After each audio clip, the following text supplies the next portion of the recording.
warahmatullahi wabarakatuh, teman-teman radio. Apa kabar Anda di pagi hari ini? Seperti yang saya katakan tadi, bahwa kita akan kedatangan tamu, tidak akan lagi, tapi sudah ada di studio Radio Suara Tabalong FM.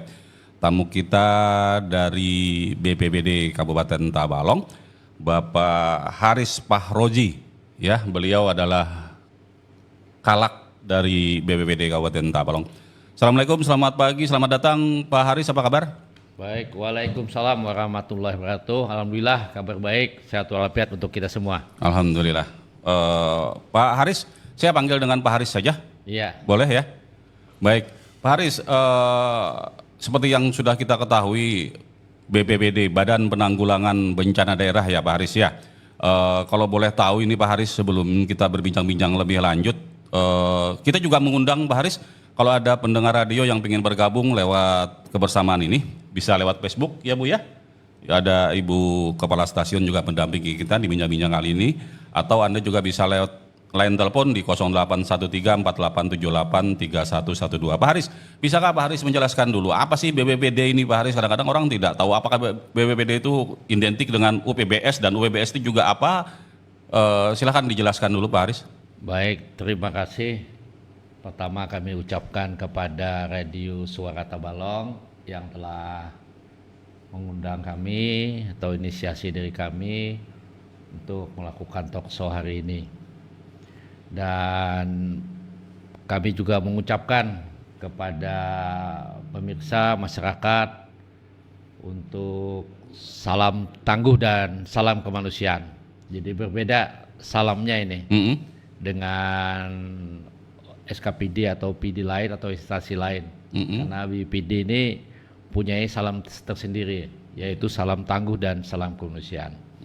Nah, BPD adalah salah satu institusi yang ditugaskan pemerintah dalam rangka penanggulangan bencana. Nah, kita tahu bahwa ada kewenangan pemerintah yang merupakan pelayanan dasar, yaitu ketentraman, ketitipan umum, dan perlindungan masyarakat. Nah, salah satu SKPD pengampu dari urusan wajib pemerintah tersebut adalah BPD. Nah, BPD dalam hal ini mempunyai kewenangan terkait yang pertama pencegahan dan kesiapsiagaan apabila terjadi bencana, sebelum bencana ya, pra bencana. Karena tahapan bencana itu ada 3. Yang pertama pra bencana, maka fungsi BPD adalah pencegahan dan kesiapsiagaan. Baik. Nah, kami dalam rangka pencegahan melakukan edukasi, sosialisasi, pembinaan. Tadi disampaikan oleh Pak Tono adanya UPBS. Nah, di dalam UPBS itu berkumpullah beberapa relawan. Nah, UPBS adalah kelompok atau suatu kelompok yang membantu ya, yang membantu masyarakat dan pemerintah. Jadi UPBS itu pertama dibantunya dulu masyarakat dan pemerintah dalam penanggulangan bencana, baik itu pada saat pasca bencana, kemudian keadaan darurat, kami ulangi, baik itu pra bencana ya. Jadi sebelum terjadi bencana, kemudian pada saat bencana istilah kami itu keadaan darurat. Nah, yang tahapan yang ketiga adalah pasca bencana. Nah, semua itu kewenangan diserahkan ke BPD. Nah, pada saat terjadi bencana ya, ataupun pada saat terjadi status kebencanaan yaitu siaga dan tanggap darurat, maka BPD diberi kewenangan lebih oleh undang-undangnya, yaitu Undang-Undang Nomor 24 Tahun 2007 tentang penanggulangan bencana dan Peraturan Pemerintah Nomor 21 Tahun 2008 tentang penyelenggaraan penanggulangan bencana. Nah, di situ diberi kewenangan yang tidak dimiliki oleh SKPD lain, yaitu pengomandoan. Nah, apabila dalam keadaan darurat, maka BPD bisa mengerahkan sumber daya manusia, personil, dan peralatan yang dimiliki oleh instansi lain, misalnya instansi TNI Polri. Nah, itu di bawah kendali BPD. Nah, terkait UPBS tadi, maka ada relawan di dalam organisasi UPBS itu. Relawan adalah orang yang mempunyai kemampuan dan keahlian, ya, dan secara sukarela dan ikhlas membantu tadi masyarakat dan pemerintah dalam penanggulangan bencana, baik itu pada saat pra bencana, keadaan darurat, dan pasca bencana. Jadi relawan itu pertama dia harus mampu dan ahli dulu ya. Nah kemudian harus ikhlas juga. Ya. Jadi kalau dia mempunyai keahlian dan mampu tidak ikhlas ya tidak relawan namanya. Oke. Itu Pak. Baik, baik. Luar biasa penjelasan dari Pak Haris di awal-awal sudah bersemangat sekali ini. Dan silakan teman-teman radio, saya ingatkan buat Anda yang ingin bergabung ya, lewat line telepon di 0813 4878 2112 atau lewat layanan Facebook ya. Dan teman-teman radio di mana saja Anda berada, terkait dari kesiapan Pak Haris ya, kesiapan BPBD sekarang ini, sekarang kalau boleh dikatakan ini musim apa nih Pak Haris? Bagaimana melihat musim saat ini yang katakan orang musim pancaroba lah, musim panas lah. Bagaimana kalau menurut keterangan dari BMKG ini Pak Haris, dan bagaimana kesiapan BPBD? Ya, terkait keadaan alam kita ini, kita semua itu bersumber dari informasi dari BMKG ya, Badan Meteorologi, Klimatologi dan Geofisika. Nah, apa yang dirilisnya untuk kita Kabupaten Tabalong, jadi saya perlu meluruskan, jadi yang dirilisnya adalah perkiraan iklim ya. Kalau perkiraan cuaca itu tiap hari, tapi kalau gitu. iklim itu ada periodenya. Jadi baik. perkiraan iklim. Nah BMKG Banjarmasin telah merilis untuk Kabupaten Tabalong sampai di akhir Oktober itu kemarau basah ya. Memang kemarau tapi posisi kemarau basah. Berarti masih ada hujan-hujan lah, ada yang membasahi kita ini masih ada ya. Jadi ada hujan-hujan di beberapa titik gitu. Ya. Baik, kemarin juga kami lihat BPBD ya melaksanakan semacam apel gitu ya. Apel, barangkali bisa dijelaskan ini. Apel dalam rangka apa ini? Kadang-kadang masyarakat melihat, wih ada apel ini Pak Haris ya. Ada sesuatu barangkali yang menjadi perhatian ini. Bisakah dijelaskan terkait dengan apel? Apalagi kami lihat ada aparat di situ, kemudian juga ada UPBS juga, dan bahkan ada unsur masyarakat juga ya. Bahkan mengadakan semacam konvoy begitu. Ini ada apa sebenarnya di Kabupaten Tabalong terkait dengan kegiatan BPBD ini Pak Haris? Baik, jadi kami sebelum apel kesiapsiagaan menghadapi karhutla ini dan kekeringan, kami juga pemerintah Kabupaten Tabalong juga melakukan rapat koordinasi ya dalam rangka pencegahan dan kesiapsiagaan menghadapi bencana karhutla dan kekeringan. Nah, rakor dan apel itu merupakan tindak lanjut dari surat edaran gubernur ya. Di sana disampaikan pointernya dalam rangka memastikan tindakan preventif penanggulangan bencana kebakaran hutan atau lahan dan kekeringan, maka pemerintah kabupaten kota melakukan langkah-langkah. Nah, kita pemerintah Kabupaten Tabalong sudah melakukan langkah-langkah, yaitu rapat koordinasi di mana untuk mengkoordinasikan bagaimana kita mencegah dan apabila terjadi bagaimana tindakan kita. Nah, di situ dilibatkan semua, jadi baik rakor maupun apel dilibatkan unsur pentahelik. Jadi unsur pentahelik itu adalah 5 unsur yang dalam penanggulangan, pencegahan dan penanggulangan bencana itu dilibatkan. Yang pertama unsur pemerintah. Kemarin di rakor maupun di apel telah hadir ya, telah hadir dari aparat pemerintah yang paling bawah lah ya, paling di langsung di masyarakat, yaitu pemerintah desa. Jadi semua kades kita undang. Kemudian dari SKPD di lingkup pemerintah Kota Tabalong hadir juga SKPD yang pengampu kebencanaan. Hadir. Nah, kemudian juga pimpinan kita kebetulan rakor kemarin dan apel dipimpin oleh Ibu PJ Bupati. Kemudian dari TNI Polri, dari Babinsa, kemudian Babinkan Tipmas dan Ramil, Kapolsek, pejabat-pejabat utama Polres maupun pejabat utama dari Kodim 1008. Kemudian juga kita melibatkan komunitas atau masyarakat. Nah, yang kedua tadi komunitas dan masyarakat. Jadi ada Unsur pemerintah. 5 tadi. Yang kedua masyarakat. Hadir juga ada UPBS ya. Kemudian ada organisasinya tadi, misalnya organisasi PMI, Oh ya? Orari, Rapi. Nah, itu hadir semua. Kemudian kita melibatkan pelaku usaha. Nah, di pelaku usaha hadir perusahaan-perusahaan yang berkaitan dengan lingkungan. Kemarin ada PT Adaro Indonesia, PTKON, MSW, TPI, kemudian Astra, Pertamina, kita undang semua dan alhamdulillah hadir. Nah, kemudian yang keempat akademis. Nah, kita sudah juga mengundang dan hadir ada Sekolah Tinggi Ilmu Darunapis ya, kemudian Sekolah Tinggi Ilmu Administrasi juga hadir semua dari Tabalong Akademisi. Nah, yang terakhir, yang kelima unsur pentaheliknya adalah media massa. Nah, alhamdulillah kemarin hampir semua media yang ada di Tabalong hadir ya, seperti TV Tabalong, Radar Banjarmasin, Bipos, kemudian Kontras, dan mungkin Radio Tabalong kemarin Suara Tabalong juga hadir mungkin ya. Tapi alhamdulillah hari ini juga terlibat langsung. Ini adalah salah satu keterlibatan 5 unsur pentahelix ini. Nah, terkait pawai, kami menunjukkan, menyampaikan kepada masyarakat bahwa dalam rangka menghadapi Karhutla ini, kita semua, ya pemerintah, tadi unsur pentahelix hadir.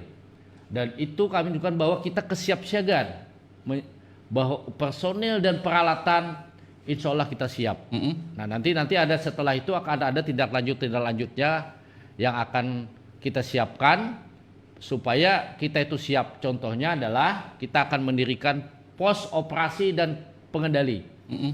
Nah, yang terpusat di Tabalong, nanti rencana di Tanjung Expo pos itu ya, dan akan berisi beberapa unsur. Ya. Baik, Pak Haris tadi Anda juga jelaskan bahwa ada keterlibatan masyarakat juga dalam kegiatan pencegahan Karhutla ini, Pak Haris ya. Dan nanti kita akan bahas bagaimana keterlibatan unsur-unsur lain, Pak Haris ya, setelah sajian berikut di Radio Suara Tabalong FM. Oke, masih di 95,4 Suara Tabalong FM. Tamu kami dari BPBD Kabupaten Tabalong, Bapak Kepala Pelaksana. Beliau adalah Pak Haris Pahroji yang berbincang-bincang dengan kita terkait dengan kesiapsiagaan dalam hal penanganan Karhutla. Pak Haris, tadi Anda sudah menyebutkan juga peran serta masyarakat, Pak Haris ya, terkait dengan penanganan Karhutla ini. Sebelumnya bagaimana sih Pak Haris, BPBD memetakan setidaknya itu terkait dengan kebakaran hutan dan lahan di Kabupaten Tabalong? Dan pertanyaan yang kedua, Pak Haris, keterlibatan masyarakat tadi, bagaimana caranya kalau seandainya masyarakat melihat atau menemukan titik-titik api, katakanlah begitu, bagaimana prosedurnya, Pak Haris? Dan apakah harus melewati birokrasi khusus atau bagaimana, Pak Haris? Silakan. Baik, terima kasih. Jadi terkait keterlibatan masyarakat apabila menemukan adanya Karhutla ya, yang pertama bisa melaporkan ya secara berjenjang, karena kami sudah mempunyai sistem pada saat rapat koordinasi. Dari pemerintah desa dulu silahkan laporan ke aparat, karena di pemerintah desa itu ada kepala desa, ada Babinsa, ada Babin Kantipmas dari TNI Polri. Nah, apabila respon time-nya, tanggapannya kurang, mungkin cepat, bisa dinaikkan lagi ke tingkat kecamatan. Nah, di sana ada kecamat, ada Danramil, ada Kapolsek. Nah, setelah itu bisa ditingkatkan lagi ke tingkat kabupaten. Nah, kami untuk Karhutla ini akan mendirikan pos pengendali dan operasi. Nah, di sana keterlibatan semua unsur ya di posko itu, dari TNI Polri, kemudian ada Brimob, ada Rapi, Orari, kemudian ada UPBS dan relawan-relawannya. Kemudian juga ada beberapa instansi yang kita libatkan di sana ya, misalnya dari Damkar dan dari BPD sendiri. Nah, itu posko ada di tingkat kabupaten, tapi jangkauannya ada di kecamatan-kecamatan ya, terutama di wilayah-wilayah yang rawan terjadi Karhutla. Jadi terkait itu masyarakat kami mohon kalau menemukan Yang pertama kami himbau agar melakukan tindakan ya, tindakan preventif, pencegahan dulu. Kemudian kami juga sudah melakukan edukasi ini ya kepada sekolah dan desa-desa untuk pencegahan sejak dini ya. Anak-anak sudah kita berikan edukasi dan penyuluhan juga kepada desa bagaimana seandainya terjadi karhutlah. Baik. Ya. Tadi juga sudah dijelaskan bagaimana prosedur, katakanlah begitu ya Pak Haris ya, ketika masyarakat menemukan ada titik api, katakanlah begitu yang membahayakan gitu, akan berpotensi terjadinya karhutla. Pak Haris, bagaimana sih sebenarnya kondisi Kabupaten Tabalong ini Pak Haris terkait dengan keadaan hutan dan lahan yang ditenggarai rawan terjadinya kebakaran Pak Haris? Iya, memang wilayah Tabalong ini sangat luas ya, dan banyak juga lahan dan hutannya ya daripada tempat pemukimannya. Dan kita sudah memitigasi ya daerah-daerah rawan yang karhutla. Yang utama adalah daerah yang ada gambutnya. Ya. Oh ya? Memang di Tabalong khususnya di Kecamatan Benua Lawas itu ada namanya KHG, Kesatuan Hidrologi Gambut, sekitar 18.000 hektar yang ada di desa Hapalah, Bangkiling Raya dan Bangkiling. Nah daerah itu memang daerah KHG karena karhutla ini rawan yang sumbernya dari alam ya. Jadi ada bencana itu ada yang dari alam, ada non alam dan ada bencana sosial. Nah yang bencana dari alam karena panas, saking panasnya bumi ini, karena itu daerah gambut dan kedalaman gambut kita ini sudah agak tinggi, menurut informasi sekitar 2-3 meter, maka apabila terbakar secara alami agak sulit juga. Maka kunci dari pencegahan atau penanggulangan di gambut itu hanya ada satu cara, yaitu pembasahan.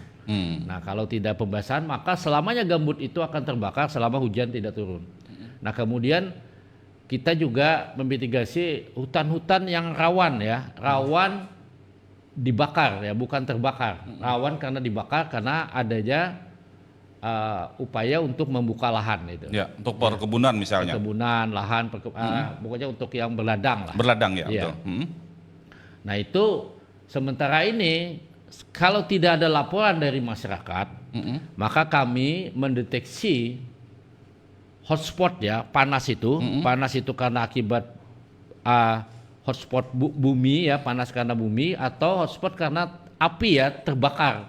Nah ada 2 aplikasi kepada masyarakat yang dapat mendeteksi atau memantau. Yang pertama ada dari satelit 8, namanya BRINS,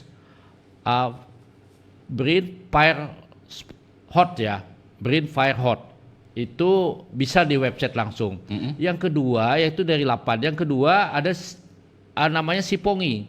Itu suatu aplikasi yang dipunyai oleh Kementerian Lingkungan Hidup dan Kehutanan. Nah semua masyarakat silakan di-download aplikasi itu, bisa melihat titik panasnya hotspot ya.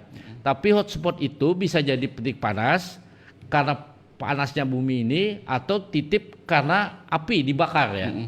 Nah dari sana masyarakat bisa melihat langsung, dan kami pihak BPD dan pos pengendali akan memantau juga dari sana ya, memantau juga. Dan selama ini yang kami lakukan tindakan ya, ini tindakan penanggulangannya adalah daerah-daerah yang diduga bisa kami jangkau. Ya, kami juga tidak bisa menyelamatkan orang kalau kami tidak selamat, itu kan. Ya, itu satu-satunya kata kunci. Ya. Selamatkan diri Anda dulu sebelum menyelamatkan diri orang lain. Nah kalau daerahnya itu tidak bisa dijangkau, ya kita akan menunggu dan mengantisipasi bagaimana api yang membakar lahan atau hutan itu tidak mendekat ke pemukiman masyarakat dan tidak mengancam nyawa dan keselamatan warga masyarakat. Oke. Pak Haris, tadi Anda mengatakan bahwa Kabupaten Tabalong ini punya luasan lahan hutan dan lahan yang cukup luas, Pak Haris. Bahkan tadi di sebelah selatan dikatakan juga ada semacam gambut begitu ya, yang rawan untuk terjadi kebakaran. Pak Haris, bagaimana sebenarnya masyarakat barangkali ingin penegasan sekali lagi nih Pak Haris nih ya, dari Pak Haris sebagai Kepala Pelaksana BPBD, bagaimana kesiapan personil ataukah peralatan yang dimiliki oleh BPBD dalam hal mengatasi sebelum terjadinya bencana bahkan setelah adanya bencana, Pak Haris. Bagaimana kesiapan BPBD terutama mengkoordinasikan dengan instansi terkait seperti yang Anda katakan terdahulu tadi, Pak Haris? Ya, jadi untuk kesiapan personil dan peralatan, kami insya Allah ya berkat doa dan dukungan masyarakat, insya Allah kami siap ya. Jadi semua alhamdulillah sudah terlatih dan kesiapan peralatan pun sudah kita lakukan kemarin latihan bersama ya, latihan bersama. Bagaimana penanggulangan bencana khususnya pemadaman api ya, api yang disakibatkan oleh karhutla. Nah, semua itu melibatkan unsur komunitas OPBS ya semua. Dan saya pun ikut terlibat kemarin juga. Nah di sini bagaimana salah satunya kecepatan kami ya.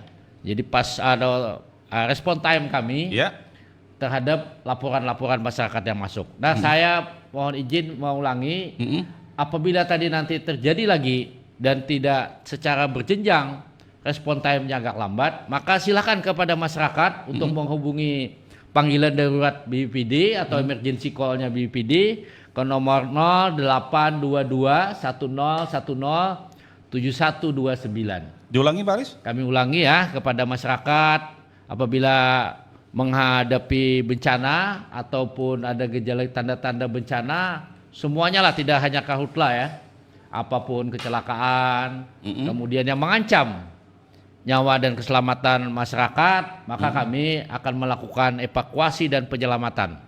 Ya, apapun orang, baik itu orang hilang, orang pencari karena tenggelam, karena hilang kemana gitu, bisa kita lakukan.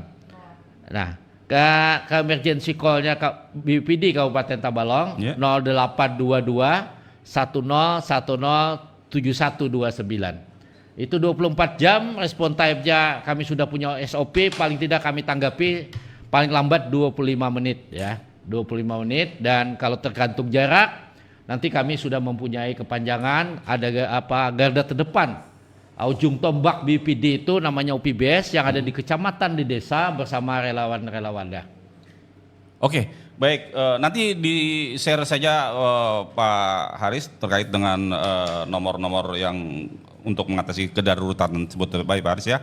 Oke, Pak Haris, kita akan membacakan respon dari masyarakat terkait dengan kegiatan yang dilakukan oleh BPBD Kabupaten Tabalong. Ini dari Pak Abdul dari Tantahulu ya. Selamat pagi Pak Abdul yang sedang dengar radio Suara Tabalong FM. Beliau bertanya begini Pak Haris, bagaimana pembagian kewenangan pemadam kebakaran antara BPBD dengan Dinas atau Satpol PP Damkar? Karena masyarakat banyak yang tidak tahu terkait dengan kewenangan tersebut dan kemana sebaiknya jika ada terjadi bencana kebakaran, apakah ke BPBD dulu ataukah ke Damkar dulu Pak Haris? Dari Pak Abdul di Tanta nih Pak Haris. Baik, terima kasih Pak Abdul nih, pertanyaannya bagus sekali. Selama ini juga pertanyaan yang didengung-dengungkan oleh masyarakat karena ada dualisme kewenangan terkait penanggulangan. Kami informasikan ya Pak, bahwa bencana non alam itu ada sekian ya, ada 5. Nah, salah satunya adalah kebakaran. Kebakaran itu ada 2. Ada kebakaran hutan dan atau lahan, kemudian ada kebakaran perumahan dan pemukiman. Nah, pemerintah Kabupaten Tabalong punya 2 institusi menangani itu ya. Untuk kebakaran hutan dan lahan, maka kewenangan diberikan kepada BPBD. Tapi apabila kebakaran perumahan dan pemukiman, maka kewenangannya ada di Satpol PP dan Damkar. Itu secara kewenangan Pak Abdul ya, dan masyarakat. Tapi kalau sudah terjadi bencana, kita tidak melihat lagi kewenangan itu dan tidak ada batas kewenangan. Semua demi kemanusiaan, demi keselamatan warga masyarakat, supaya tidak kehilangan harta benda, kerusakan lingkungan dan beban psikologis selama terjadi bencana ataupun pasca bencana, maka kami pemerintah, BPBD dan Damkar selalu hadir di hadapan masyarakat. Nah, jadi jelas ya, kewenangan itu ada di 2 institusi itu. Tapi tergantung tipikal bencananya ya. Itulah yang dapat kami sampaikan. Semoga masyarakat paham dan mengerti bahwa kami selalu siap. Apapun terjadi kebakaran perumahan pemukiman, BPD juga hadir. Oke. Nah, terjadi kebakaran hutan dan lahan, Damkar juga hadir. Oke. Cuman kewenangan pemerintahnya dibagi gitu. Oke, baik. Artinya masyarakat tidak perlu harus memilih-milih ketika terjadi bencana harus lapor ke sini, lapor ke situ, tidak perlu, Pak ya? Tidak, kami karena sudah punya grup sendiri, namanya Posdalop PB, ya, Oke. Pusat Pengendali Operasi Penanggulangan Bencana Kabupaten Tabalong. Nah, semua di sana unsurnya ada. Begitu Bapak upload ada bencana, sekian detik itu sudah diketahui semuanya. Oke, luar biasa sekali. Dan itu tadi Pak Abdul di Tantahulu ya, penjelasan daripada Kalak BPBD Kabupaten Tabalong, Bapak Haris Fahrozi terkait dengan jika terjadi bencana sudah tidak perlu harus kemana-mana, laporkan saja gimana yang terdekat, apakah itu lewat pemadam kebakaran atau BPBD sama saja ya, karena itu adalah penanggulangan kebencanaan. Dan terima kasih Pak Abdul ya di Tantahulu. Satu lagi ini Pak Haris dari Julak Ibai merespon perbedaan tahun ini lawan tahun tadi kayak apa nih BPBD Tabalong dalam menghadapi masalah karhutla, mungkin menurunkah angka kebakaran yang terjadi atau kayak Pak kondisi yang wayah ini di Tabalong? Nah ini dari Julak Ibai ini Pak Haris. Ya, terima kasih Pak Julak Ibai, ini pertanyaannya luar biasa bagus. Jadi tahun ini berdasarkan rilis yang sudah kami dapat datanya bahwa di akhir Juli itu, Juli ke Agustus, memang Tabalong ini dilihat dari dua sumber tadi ya, Brian Fire Hot tadi, kemudian di Sipongi kita tertinggi Pak, 21 titik ya, titik hotspot, titik panasnya. Dan kami melihat memang dari segi kesiapan personil dan peralatan kita meningkat Pak. Dari tahun dari tadi segi ya? koordinasi, dari segi kolaborasi, dari segi sinergisitas, semua stakeholder yang pentahelik tadi kita semakin meningkat. Baik. Buktinya apa? Kita sudah melakukan rakor dan latihan bersama apel bahkan. kesiaga dan pawai sekalian kita Iya. tunjukkan. Kita belum pernah melakukan pawai ya. Jadi pawai itu bahasa kita Banjar Tanjung itu bukan bagak, tapi kita menunjukkan bahwa pemerintah hadir apabila terjadi bencana. Siap artinya Pak ya? Nah, terkait kondisi cuaca, ini jelas terjadi penurunan. Kenapa? Tidak ada asap. Jadi tidak ada asap, tapi titik panas tetap ada, terbaca ya. Terbaca karena memang suhu kita ini sudah mendekati ke 30 derajat, panas sekali ya. Tapi kalau malam dia agak turun. Nah, yang berbeda adalah kita tidak ada asap. Dan asap di Tabalong di tahun tadi itu kiriman dari tetangga. Saya tidak menyebut apakah itu dari kabupaten atau provinsi sekali lagi, tapi itu kiriman tetangga. Dan tidak ada di Tabalong. Nah, untuk tahun ini kita bersyukur bahwa tidak ada asap. Baik itu bersumber dari internal kita di Kabupaten Tabalong maupun ada kiriman dari tetangga. Jadi itu Pak perbedaannya. Dan kita mudah-mudahan luasan lahan juga tidak ada hotspot, tidak ada titik api, sehingga tidak ada kerugian lahan dan kerugian material. Karena kita akan sebenarnya mudah kalau menghitung kerugian material. Yang tidak bisa dihitung itu adalah apabila kehilangan nyawa. Oke. Ya. Baik, luar biasa sekali penjelasan daripada Kalak BPBD Kabupaten Tabalong terkait dengan mulai dari kesiapan personilnya, kesiapan peralatannya, kesiapan koordinasinya sudah luar biasa, bahkan kesiapan masyarakat dalam hal penanggulangan karhutla ini melalui ya semacam ada pengarahan-pengarahan dari Kalak luar biasa sekali. Dan namun begitu teman-teman radio, kita tetap harus waspada. Pak Haris, terakhir apa yang ingin Anda sampaikan terkait dengan kewaspadaan Kabupaten Tabalong, daerah kita, masyarakat kita terhadap karhutla ini, Pak Haris? Baik, terima kasih. Jadi kami himbau kepada masyarakat Tabalong supaya tidak terjadi kebakaran hutan dan lahan, kemudian tidak menimbulkan paskanya, ya terutama asap yang sangat mengganggu kesehatan kita, yang sangat mengganggu transportasi penglihatan kita, pandangan kita, kemudian yang sangat mengganggu ekonomi kita. Jadi apabila kita melakukan membuka lahan, ya dengan cara membakar, kami menyarankan jangan dibakar. Jadi kami ulangi lagi, jangan dibakar. Termasuk juga dalam pengelolaan sampah. Mohon masyarakat kita bijak mengelola sampah, bagaimana menguranginya, iya kan, apapun terakhirnya mereduksi dan sebagainya, sehingga kita kelola. Jangan dibakar. Jadi lahan jangan dibakar, sampah jangan dibakar. Kelola dengan arif dan bijak, kalau bisa dengan kearifan lokal dibakar. Karena kalau sudah dibakar, ya akibat tindakan seseorang atau masyarakat, maka dampaknya yang kita pikirkan ya, pasca kebakaran tadi. Kalau kita sakit, semua aparat sakit, keluarga bapak ibu sakit, maka tidak ada gunanya yang bapak bakar 1 hektar atau sampah yang bapak bakar itu. Kalau sudah itu semua akan terganggu. Kita tidak bisa bekerja, ya kan, biaya operasi kesehatan kita juga besar. Kalau sudah tidak bekerja, maka ekonomi kita akan terganggu semuanya. Nah itu yang kita pikirkan. Tapi kalau hanya sesaat membuka lahan, itu mudah saja. Nah untuk itu kami mempunyai saran kepada masyarakat, kami himbau dalam membuka lahan itu gunakanlah pola padat karya, pola gotong royong. Misalnya Bapak A mempunyai lahan yang mau dibuka 1 hektar, maka masyarakat yang ada di lingkungan itu beramai-ramailah membuka lahan itu secara manual. Nah tapi kami himbau kepada developer, pengusaha yang membuka lahan untuk perumahan, pemukiman, gunakanlah alat mekanis ya, alat berat segala, jangan dibakar. Nah ini yang terjadi, kami lihat beberapa hari ini ada salah satu contoh ternyata dibakar. Nah kami himbau juga jangan dibakar, karena itu sifatnya tindakan sesaat yang merugikan semua yang saya sebutkan tadi. Nah sekali lagi kepada masyarakat, silakan bergotong royong. Apabila lahan Bapak A tadi sudah selesai dan ada Bapak B atau Ibu B tadi yang mau membuka lahan lagi, maka bergotong royonglah bergantian semua itu.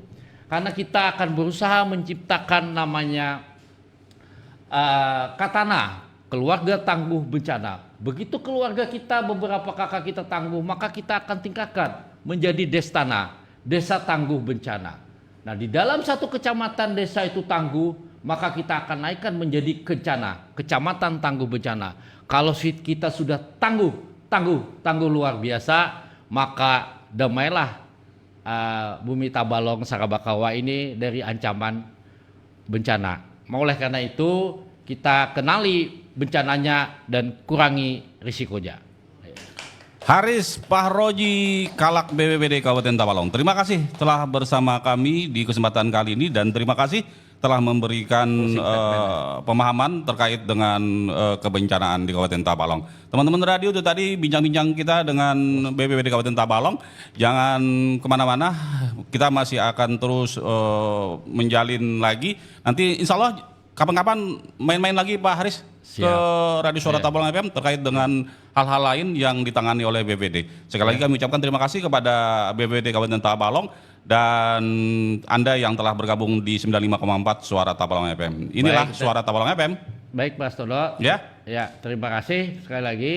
Semoga ini bermanfaat. Amin. Mohon maaf ada hal yang tidak berkenan. Kalau perlu informasi terkait kebencanaan kepada masyarakat silahkan berkunjung. Kami juga membuka diri dan kepada adik-adik sekolah, ini terutama lagi ramai-ramainya KWPD, kami akan melakukan edukasi sejak dini terhadap pencegahan dan kesiapsiagaan. Baik. Ya. Statement saya terakhir adalah kita jaga alam, alam jaga kita. Wabillahi taufik wal hidayah. Wassalamualaikum warahmatullahi wabarakatuh. Waalaikumsalam warahmatullahi wabarakatuh. Kalak BPBD Kabupaten Tabalong, Haris Pahroji. Terima kasih sudah menonton video ini. Jangan lupa subscribe channel Radio Suara Tabalong, nyalakan pemberitahuan untuk mendapat update info terbaru. Jangan lupa juga untuk like, komen, dan share videonya.